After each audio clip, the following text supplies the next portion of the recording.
Bonjour chers frères et sœurs, alléluia, gloire à Dieu. C'est une vraie joie de passer ces moments de louange et de célébration. Nous venons de chanter des chants qui font du bien, des chants qui renouvellent notre vie spirituelle.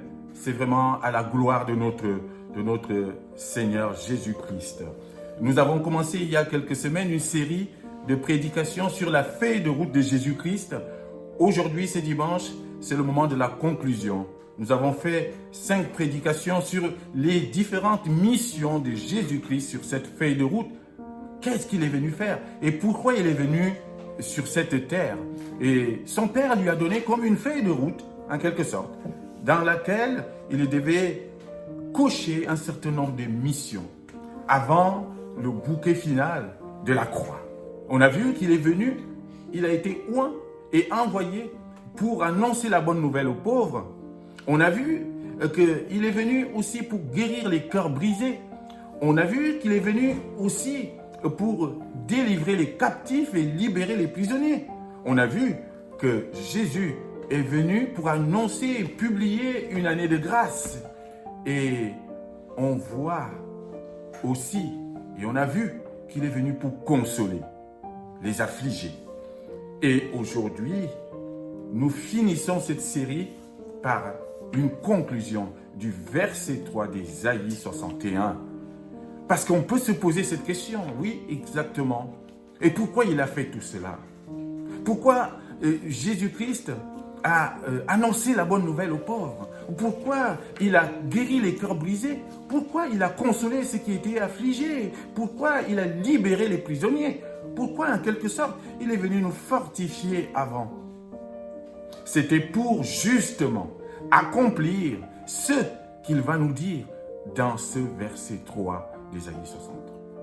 Si Jésus a pris le temps de guérir les cœurs brisés, si Jésus a pris le temps de venir consoler les affligés, s'il a pris le temps de nous annoncer la bonne nouvelle, c'était pour faire de nous, aujourd'hui, des rois. C'est pour qu'aujourd'hui, il pose sur nos têtes un diadème. C'est pour qu'aujourd'hui, il nous donne un vêtement de louange. Il est venu pour nous transformer. Et avant de nous transformer, il a fallu guérir les blessures. Il a fallu nous fortifier. Il a fallu qu'il vienne nous annoncer la bonne nouvelle pour faire de nous des rois aujourd'hui. Et si aujourd'hui tu es en difficulté, peut-être aujourd'hui tu passes par une situation difficile, tu passes par un moment de deuil, un moment de pleurs, un moment d'abattement, sache qu'aujourd'hui, Dieu vient poser sur ta tête, malgré les afflictions, un diadème.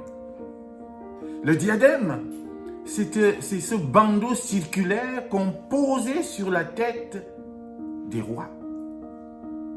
C'est un symbole de la royauté. Et c'est ce que Jésus vient poser sur nos têtes. On nous dit ici, au verset 3 d'Ésaïe 61 que nous allons lire, qu'il est venu pour donner aux affligés un diadème. Donner aux affligés un diadème. Il n'a pas dit là qu'il est venu donner aux rois ou aux puissants ou à ceux qui se sentaient très bien ou à ceux qui étaient fortifiés. Non, il est venu donner aux affligés un diadème. Et quand on pose un diadème sur un affligé, ton statut change. Tu passes du statut d'affligé au statut de roi. Et c'est ce que le Seigneur Jésus-Christ veut nous apprendre ce matin. Il transforme nos vies. Et c'est pour cela qu'il a pris le temps de faire tout ce qu'il a fait avant. C'est pour cela qu'il est venu te parler. C'est pour cela qu'il est venu panser tes plaies. C'est pour cela qu'il est venu renouveler les choses qui étaient déjà mortes en toi. C'est pour ce moment, c'est pour ce jour-ci, pour faire de toi un roi, pour faire de toi quelqu'un qui n'est plus appelé affligé. À partir d'aujourd'hui, on ne t'appellera plus affligé. À partir d'aujourd'hui, tu ne seras plus l'esprit abattu. À partir d'aujourd'hui, tes vêtements sales que tu portais et que tu roulais dans la cendre du deuil et de l'humiliation, à partir d'aujourd'hui, Dieu vient te donner un nouveau vêtement, le vêtement de louange. Alléluia, c'est un moment de joie aujourd'hui. C'est un moment de gloire. Et il a fait tout cela pour sa gloire. Alors, lisons ce passage que nous avons lu depuis quelques semaines pour conclure. Ésaïe 61, versets 1 à 3. Et nous lirons aussi dans 1 Pierre au chapitre 2, versets 7 à 10. D'abord, Ésaïe 61, versets 1 à 3. L'Esprit du Seigneur, l'Éternel, est sur moi, car l'Éternel m'a oint pour porter de bonnes nouvelles aux malheureux. Il m'a envoyé pour guérir ceux qui ont le cœur brisé, pour proclamer aux captifs la liberté et aux prisonniers la délivrance, pour publier une année de grâce de l'Éternel et un jour de vengeance de notre Dieu, pour consoler tous les affligés, pour accorder aux affligés de Sion, pour leur donner un diadème au lieu de la cendre, une huile de joie au lieu du deuil, un vêtement de louange au lieu d'un esprit abattu, afin qu'on les appelle des térébintes de la justice, une plantation de l'Éternel pour servir à sa gloire. Amen.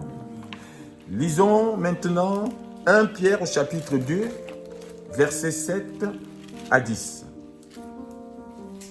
Première épître de Pierre, chapitre 2, à partir du verset 7 jusqu'au verset 10.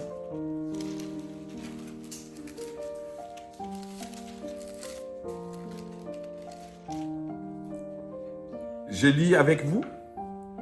L'honneur est donc pour vous qui croyez. Mais pour les incrédules, la pierre qu'ont rejetée ceux qui bâtissaient est devenue la principale de l'angle, et une pierre d'achoppement et un rocher de scandale. Ils s'y heurtent pour n'avoir pas cru à la parole, et c'est à cela qu'ils sont destinés. Vous, au contraire, je relis, vous, au contraire, vous êtes une race élue, un sacerdoce royal, une nation sainte, un peuple acquis, afin que vous annonciez les vertus de celui qui vous a appelé des ténèbres à son admirable lumière, vous qui autrefois n'étiez pas un peuple et qui maintenant êtes le peuple de Dieu, vous qui n'avez pas obtenu miséricorde et qui maintenant avez obtenu miséricorde. Amen. Que le Seigneur Jésus-Christ, que notre Dieu soit loué et adoré pour sa bonne parole qui nous fait du bien. Oui, chaque dimanche, nous prêchons la parole de Dieu et chaque dimanche, nous sommes nourris par cette parole. Et je prie ce matin qu'une fois de plus, cette parole nous nourrisse et nous accompagne, non seulement tout au long de cette semaine, mais tout au long de notre vie. Oui, nous avons un grand Dieu, un Dieu puissant, et nous l'avons chanté. Et merci pour les chants qui sont vraiment inspirés et qui cadrent avec justement la conclusion de ce thème sur la feuille de route de notre Seigneur Jésus-Christ. La première chose que nous pouvons retenir ce matin à travers ces passages que nous venons de lire et ce verset 3 d'Ésaïe 61 et aussi le passage de 1 Pierre que nous venons de lire, c'est que l'objectif de Dieu, le but de Dieu, depuis l'origine, depuis la sortie d'Égypte, c'est de faire de nous un peuple, un royaume de sacrificateurs. Ça, c'est l'objectif de Dieu. C'est notre destinée. Notre destinée est royale, chers frères et sœurs, et nous avons besoin de le savoir et de le connaître. Notre identité est céleste. Dieu nous a fait et nous a créés pour lui, pour que nous devenions un peuple, mais pas n'importe quel peuple, un peuple de rois, un peuple de sacrificateurs. Quand il sort son peuple d'Égypte, il leur dit, vous allez aller vers une terre que je vous ai réservée, la terre de Canaan, où coule le lait et le miel. Mais vous irez là-bas, non pas pour faire comme les Cananéens qui étaient là-bas, qui occupaient cette terre, mais qui étaient idolâtres. et qui ne connaissaient pas le vrai Dieu, qui avaient des dieux qui étaient des faux dieux. Vous allez là-bas pour faire autrement, pour faire ma volonté, pour obéir à mes ordonnances. Et je veux faire de vous mon peuple. Et dans cette alliance tripartite que Dieu est en train de lier avec ce peuple, il leur dit, vous serez mon peuple, je serai votre Dieu. Et troisièmement, j'habiterai au milieu de vous. Voilà la destinée qu'il donne à ce peuple. Voilà la destinée qu'il nous donne. Nous sommes appelés à être le peuple de Dieu, le peuple de sacrificateurs, un royaume. Dieu veut un royaume. Et il est important qu'on le sache, nous, parce que parfois, nous les enfants de Dieu, nous ignorons cette identité et nous ignorons cet objectif de Dieu, ce but qu'il s'est fixé de faire de nous des rois, un royaume pour lui. Et nous devons le savoir. Pourquoi? Pour que nous ne fassions pas n'importe quoi. Nous sommes une race élue. Nous sommes choisis par Dieu. Nous sommes mis à part par Dieu. Réservés pour sa gloire.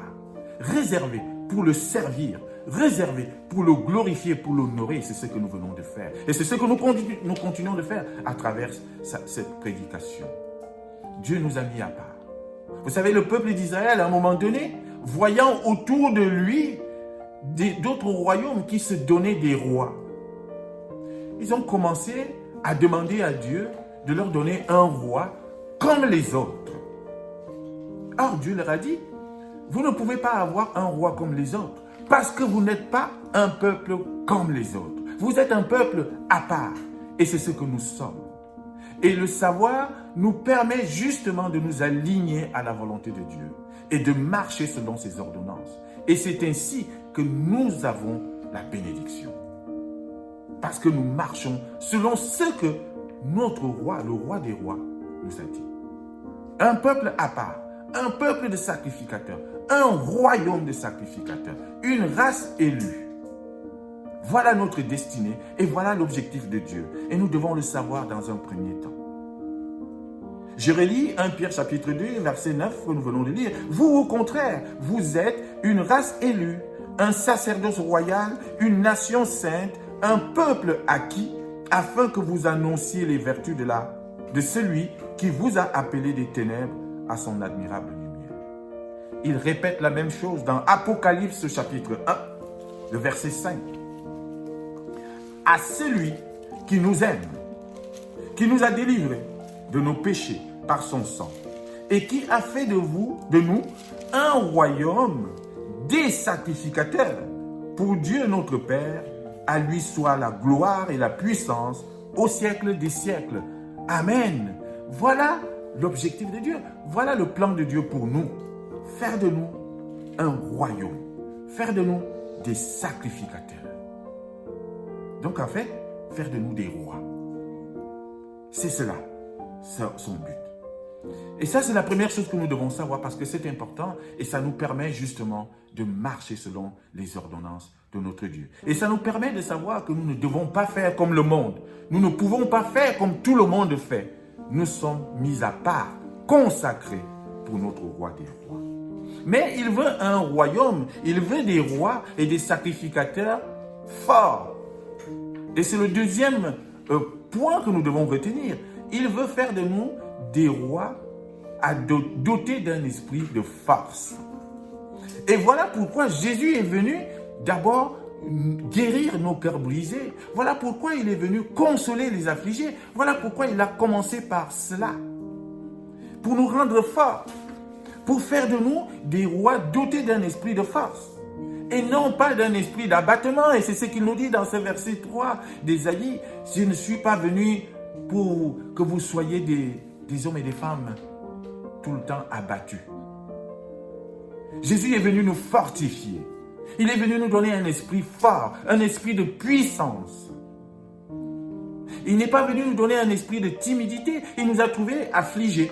Il a trouvé, vous vous rappelez de cette foule affligée, abattue, languissante. Il vient pour fortifier et pour donner un esprit de force. Oui, parce qu'il fallait fortifier d'abord. C'est cela qu'il vient faire. Et la parole nous dit, celui qui est en nous est plus fort que celui qui est au dehors. L'esprit du dehors. Et c'est ainsi que l'apôtre Paul dit à Timothée, au deuxième lettre à Timothée, au chapitre 1, verset 7. Car ce n'est pas un esprit de timidité que Dieu nous a donné. Au contraire, son esprit nous remplit de force, d'amour et de sagesse. Voilà ce que Jésus-Christ est venu faire. Il a été oint pour cela. Il a été envoyé pour justement nous transmettre son esprit de force et non plus un esprit abattu. Un royaume de sacrificateurs, faire de nous des rois, mais dotés d'un esprit de force et non plus de timidité. Il nous donne un certain nombre d'ingrédients, d'éléments, d'atouts, de leviers pour nous préparer à quelque chose. Pour nous préparer à ce qu'il veut faire de nous.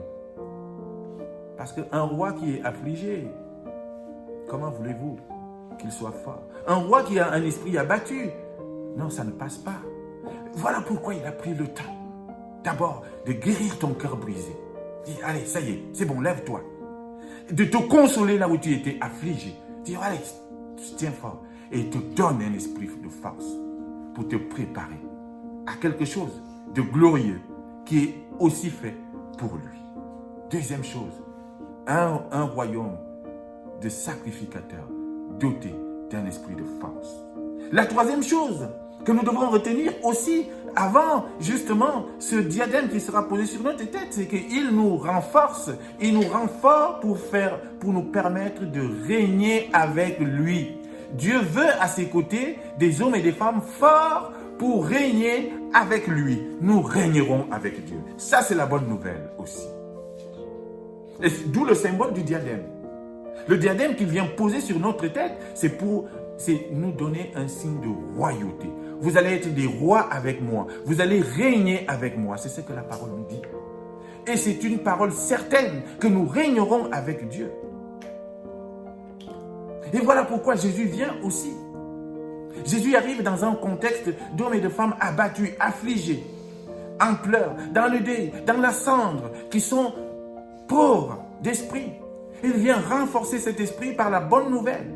Il vient donner un esprit de puissance. Il vient consoler. Il vient guérir les cœurs brisés pour nous préparer au règne que nous allons vivre avec lui. Faire de nous des rois forts pour régner à ses côtés. Et voilà pourquoi il vient ici. Il vient nous donner ce diadème. 2 Timothée au chapitre 2 nous dit au verset 11 et 12. Cette parole est certaine. Si nous sommes morts, nous vivrons aussi avec lui. Si nous persévérons, nous régnerons aussi avec lui. Nous régnerons avec Dieu. Nous régnerons avec notre Seigneur Jésus-Christ. Nous régnerons. Il reviendra. Nous régnerons avec lui sur le mont des Oliviers. C'est ce que la parole nous dit ici. Il nous prépare au règne que nous allons vivre et que nous allons passer avec lui. Alors pour cela, pour que nous puissions être ces hommes et ces femmes à côté du roi, qui allons régner avec lui, ben oui, Christ a besoin de nous transformer. Il avait besoin de nous transformer. Il vient pour nous transformer, et c'est notre point suivant, pour nous transformer de gloire en gloire. Être transformé de gloire en gloire. Alors, vous voyez dans le passage que nous avons lu, Ésaïe 61, au verset 3, nous allons voir un certain nombre d'éléments de transformation. Tout cela pour nous transformer. Alléluia. Et moi, ça m'a toujours touché de penser que, oui, Christ est venu, non pas pour nous laisser comme ça, il nous a trouvés dans un statut, il nous a trouvés dans une situation qui n'était pas toujours une situation honorable pour Dieu. Mais il vient justement pour nous transformer. Et les éléments de la transformation, il vient nous donner un diadème. Vous vous rendez compte?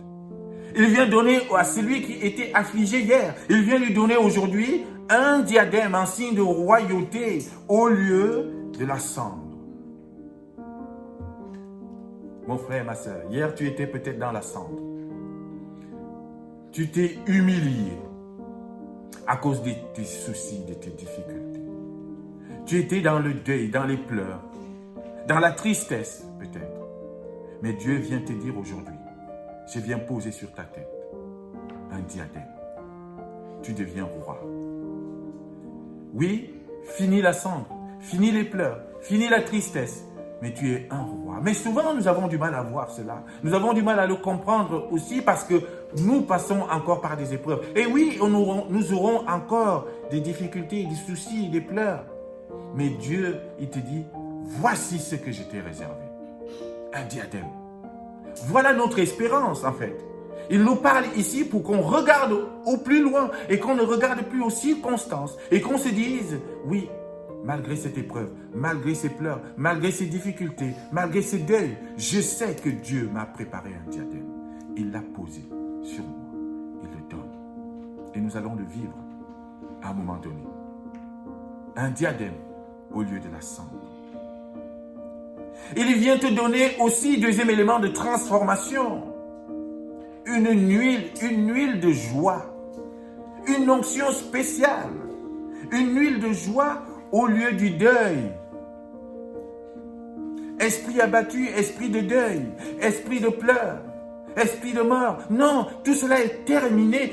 Dieu, en Jésus-Christ, vient nous donner une huile de joie. Tu es oint de joie. Il vient transformer notre deuil en allégresse. Et voilà pourquoi les chrétiens, souvent, lorsque ils se retrouvent face à une situation de deuil, oui, on pleure la personne qui est partie. Oui, on coule les larmes et c'est une tristesse. Mais derrière cette tristesse, il y a l'espérance. L'espérance qu'un jour, on se retrouvera devant l'Éternel, avec ceux qui sont partis en Christ, et ensemble nous louerons, nous chanterons, nous adorerons, nous célébrerons le Dieu de gloire. Voilà notre espérance. Et voilà pourquoi nos larmes, tout de suite dans le deuil, se transforment en joie. La joie de savoir que celui qui part, nous le retrouverons. Il vient transformer ton deuil en allégresse. Il vient te donner une huile de joie. Voilà ce qu'il vient faire dans ta vie. Le Seigneur Jésus-Christ, il vient nous transformer. Et la troisième chose, le troisième élément de transformation qu'il nous apporte, c'est qu'il vient nous donner, et nous l'avons dit tout à l'heure, dans cette première partie de louange, et je glorifie Dieu pour cela. Il vient te donner un vêtement de louange. Oui, tu avais peut-être hier des habits sales. Rappelez-vous cette scène de Josué, dans Zacharie, au chapitre 3, où il se retrouve devant l'Éternel, habillé, revêtu d'habits sales. Et l'ange de l'Éternel lui dit, enlevez-lui ses habits sales et mettez-lui des habits propres. Et c'est ce que le Seigneur Jésus-Christ vient faire pour toi et pour moi aujourd'hui. Il vient enlever ce qui n'était pas bon. Il vient enlever le vêtement que l'adversaire voulait nous imposer et qui n'était pas bon. Ces vêtements qui étaient sales, ces vêtements d'accusation, ces vêtements qui nous rendaient coupables, ces vêtements qui nous empêchaient de crier notre joie d'appartenir à Dieu, ces vêtements qui nous empêchaient de louer, de célébrer. Aujourd'hui, Dieu en Jésus-Christ vient enlever ces faux vêtements pour te donner un vêtement de louange. C'est cela, c'est pour ça qu'il nous a créés, pour le servir, pour le louer. Je vous ai dit, un peuple de sacrificateurs. Voilà pourquoi il change le vêtement. Un sacrificateur, il est habillé en vêtements de grâce, en vêtements de louange, un vêtement en or, un vêtement qui honore Dieu. Et il vient donc nous changer aujourd'hui, et c'est une véritable transformation dans notre vie de prière, dans notre vie spirituelle, dans notre vie de louange. Un vêtement de louange, de telle sorte que de nos bouches, ne sortiront que des louanges, des alléluia. Désormais, il n'y aura plus de gros mots. Nous ne prononcerons plus les mots du monde. Et tout ce qui sortira de notre bouche, parce que nous sommes revêtus d'un vêtement de louange, ne sera que louange, ne sera que gloire à Dieu, ne sera que bénédiction. Voilà la transformation que le Seigneur Jésus-Christ vient nous apporter. Il a été oint. et envoyé pour cela. Ton vêtement sale d'hier a été transformé aujourd'hui en vêtement de louange. Un vêtement propre, un vêtement en or, un vêtement qui glorifie le Seigneur. Oh, je prie le Seigneur qu'aujourd'hui même, mon frère, ma soeur, si tu avais du mal à louer, si tu avais des difficultés à chanter, que tu chantes faux ou pas, peu importe, chante ta louange, chante et célèbre ton Dieu, parce qu'aujourd'hui, il t'a mis un vêtement de louange. Que ta vie ne soit qu'une vie de louange et d'alléluia. Telle est ma prière aujourd'hui. Il vient te transformer. Il te donne ces vêtements de louange à la place de quoi? D'un esprit abattu. Oui, nous étions abattus. Parce que nous vivions dans le péché et nous ne connaissions pas. Et nous étions enfermés par l'adversaire qui ne voulait pas qu'on éclate notre joie, qu'on montre notre joie. Et il ne voulait pas nous permettre de connaître que nous appartenons à un Dieu fort et puissant. Et nous étions donc abattus. Christ est venu, alléluia, pour nous changer, pour nous donner un vêtement de louange et enlever l'esprit d'abattement. C'est cela la transformation. Oui, un esprit de force, un esprit de zèle qui va faire qu'aujourd'hui, toi qui te retenais dans l'église et toi qui n'osais pas t'élever pour dire je veux chanter, toi qui n'osais pas prendre le ministère de la louange, aujourd'hui, je prie que tu dises à ton pasteur, aujourd'hui, j'ai un vêtement de louange. Je veux entrer dans le ministère du chant, de la chorale, du piano, de tout ce que tu veux. Je veux louer aujourd'hui. Que ta vie change. Et c'est ce que le Seigneur Jésus-Christ est venu faire. Bref, Jésus-Christ vient transformer ton statut. Il vient te faire passer d'un statut d'affligé à un statut de roi. Vous remarquerez dans les versets qu'on a lus d'Ésaïe 61, il s'adressait au début aux affligés, aux affligés, aux affligés. Et à la fin, ce n'est plus des affligés, parce que tu as un diadème sur la tête. Tu as un vêtement neuf, un vêtement de louange. Alors tu n'es plus affligé. Même si tu passes par des épreuves, même si tu passes par des difficultés, ne t'afflige pas parce que tu as un vêtement de louange, parce que tu as un Dieu fort à tes côtés qui va te tenir la main et qui va te permettre de sortir tête haute de ces épreuves. C'est cela la signification. Je ne suis pas en train de vous dire que c'est la fin de vos difficultés ou c'est la fin des épreuves ou c'est la fin de la tristesse. Non, je suis en train de vous dire que mais quand la tristesse viendra, quand l'épreuve viendra, tu regarderas à ton vêtement de louange. Tu regarderas au diadème qui est sur ta tête.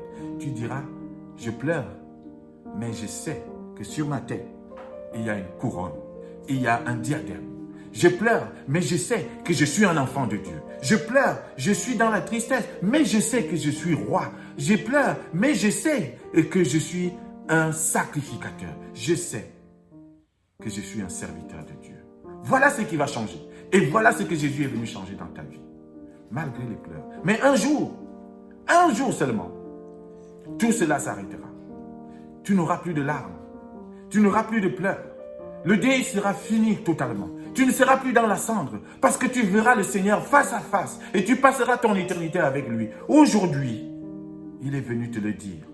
Donc le vêtement qu'il te donne et le diadème qu'il pose sur ta tête aujourd'hui, c'est pour te préparer à la vie éternelle à venir. Alors prends ce diadème et porte ces vêtements tout au long de ta vie. Et tu verras le Seigneur face à face. Alléluia. C'est cela qu'il est venu faire. Et c'est pour ça qu'il est venu. Et c'est pour ça qu'il est passé par la croix. Et ne l'oublie jamais. Il vient nous transformer. Nous amener de notre état d'affligé à un état qui nous amène de gloire en gloire. 2 Corinthiens chapitre 3 verset 18.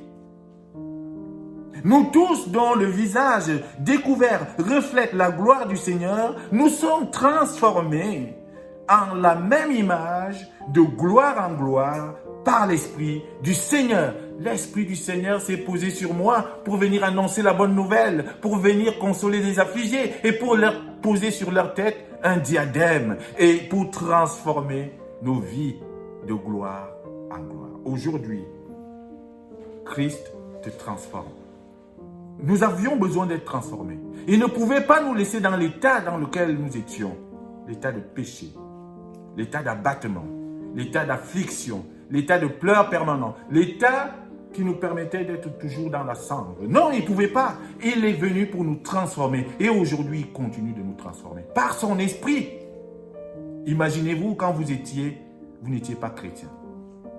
Qu'étiez-vous? Quand vous n'avez pas accepté Christ. On était dans le monde.